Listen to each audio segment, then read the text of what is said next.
ಇಲ್ಲೋರ್ವ IAS officer Janata ದರ್ಶನ ನಡೆಸುತ್ತಿದ್ದರು. ಆಗ ಅಲ್ಲಿಗೆ ಹರಿದ ಬಟ್ಟೆಯಲ್ಲಿ ಓರ್ವ ವಯಸ್ಸಾದ ಅಜ್ಜ ಬಂದಿದ್ದರು. ಆಗ ಆ ಅಜ್ಜನಿಗೆ ಸಹಾಯ ಮಾಡಲು ಮುಂದಾದರು ಈ ಐಎಎಸ್ ಆಫೀಸರ್. ಆದರೆ ಆ ಅಜ್ಜ ಮಾಡಿದ ಕೆಲಸ ಈಗ ಇಡೀ ದೇಶದಲ್ಲಿ ಸಿಕ್ಕಾಪಟ್ಟೆ ಸದ್ದು ಮಾಡುತ್ತಿದೆ. ಅಸಲಿಗೆ ಅಲ್ಲಿ ನಡೆದಿದ್ದಾದ್ರೂ ಏನು? ಆ ಸಂಪೂರ್ಣ ವಿಡಿಯೋವನ್ನು ನೋಡುವ ಮುನ್ನ ನಮ್ಮ ಮಧ್ಯೆ ಇರುವ ಕೆಲವು ನಿಷ್ಠಾವಂತ ಐಎಎಸ್ ಅಥವಾ ಐಪಿಎಸ್ ಅಧಿಕಾರಿಗಳಿಗೆ ಸಲ್ಯೂಟ್ ಮಾಡೋ ಹಾಗಿದ್ರೆ ಈ ವಿಡಿಯೋವನ್ನ ತಪ್ಪದೆ ಲೈಕ್ ಮಾಡಿ ಸ್ನೇಹಿತರೆ. ಈ ಘಟನೆ ನಡೆದಿರೋದು ಉತ್ತರ ಪ್ರದೇಶನಲ್ಲಿ.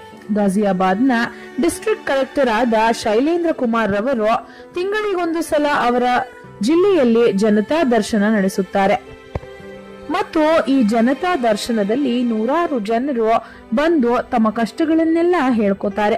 ಇನ್ನು ಅವರ ಕಷ್ಟಗಳನ್ನೆಲ್ಲ ಆದಷ್ಟು ಸಾಲ್ವ್ ಮಾಡಲು ಶೈಲೇಂದ್ರ ಕುಮಾರ್ ರವರು ಪ್ರಯತ್ನ ಮಾಡಿದ್ದಾರೆ.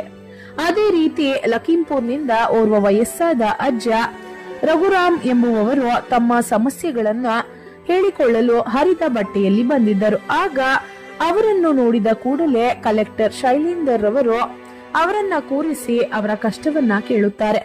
ಅದಕ್ಕೂ ಮುಂಚೆಯೇ ಅವರಿಗೆ ಹೊಸ ಬಟ್ಟೆ ತರಿಸಿ ಹೊಟ್ಟೆ ತುಂಬಾ ಊಟವನ್ನ ಕೂಡ ನೀಡುತ್ತಾರೆ ಮತ್ತು ಆ ಮುದುಕನಿಗೆ ಇರಲು ಮನೆ ಅಥವಾ ಸ್ಥಳ ಇಲ್ಲ ಅಂತ ತಿಳಿದು ಬಂದ ನಂತರ ಅವರಿಗೆ ಇರಲು ಸರ್ಕಾರದ ಕಡೆಯಿಂದ ಪ್ರಧಾನಮಂತ್ರಿ ಆವಾಸ್ ಯೋಜನೆಯಿಂದ ಮನೆ ಕೊಡಿಸುತ್ತಾರೆ ಈ ಐಎಎಸ್ ಆಫೀಸರ್. ಇದನ್ನು ಮಾಧ್ಯಮದವರು ನ್ಯೂಸ್ ಪೇಪರ್ಗಳಲ್ಲಿ ಈ ಅಧಿಕಾರಿಯನ್ನು ಹೊಗಳುತ್ತಾ ಇವರ ಕೆಲಸವನ್ನು ಪ್ರಶಂಸಿಸಿದ್ದಾರೆ. ಇದಾದ 3 ತಿಂಗಳ ಬಳಿಕ ಅದೇ ರಘುರಾಮ್ ರವರು ಮನೆಯಿಂದ ಅಡಿಗೆ ಮಾಡಿಕೊಂಡು ಬಂದು ಆ ಅಧಿಕಾರಿಗಳಿಗೆ ಧನ್ಯವಾದ ಹೇಳಿದ್ದಾರೆ ಮತ್ತು ನಿಮ್ಮಂತಹ ಅಧಿಕಾರಿಗಳು ಇದ್ದರೆ ನಮ್ಮ ದೇಶ ರಾಮರಾಜ್ಯವಾಗಿರುತ್ತದೆ. ಇದೇ ರೀತಿ ಬಡವರಿಗೆ ಒಳ್ಳೆ ಕೆಲಸ ಮಾಡಿರಿ ಎಂದು ಆ ಅಜ್ಜ ಧನ್ಯವಾದವನ್ನ ತಿಳಿಸಿದ್ದಾರೆ.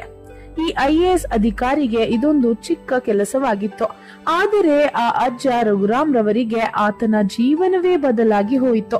ಇವರಿಗೆ ಒಂದು ಧನ್ಯವಾದವನ್ನ ಹೇಳೋ ಹಾಗಿದ್ರೆ ಸೂಪರ್ ಸರ್ ಅಂತ ಈ ಕೂಡಲೇ ನಮಗೆ ಕಮೆಂಟ್ ಮಾಡಿ ತಿಳಿಸಿ. ಹಾಗೆ ಈ ವಿಡಿಯೋವನ್ನ ತಪ್ಪದೆ ಎಲ್ಲರಿಗೂ ಶೇರ್ ಮಾಡಿ. ಧನ್ಯವಾದಗಳು.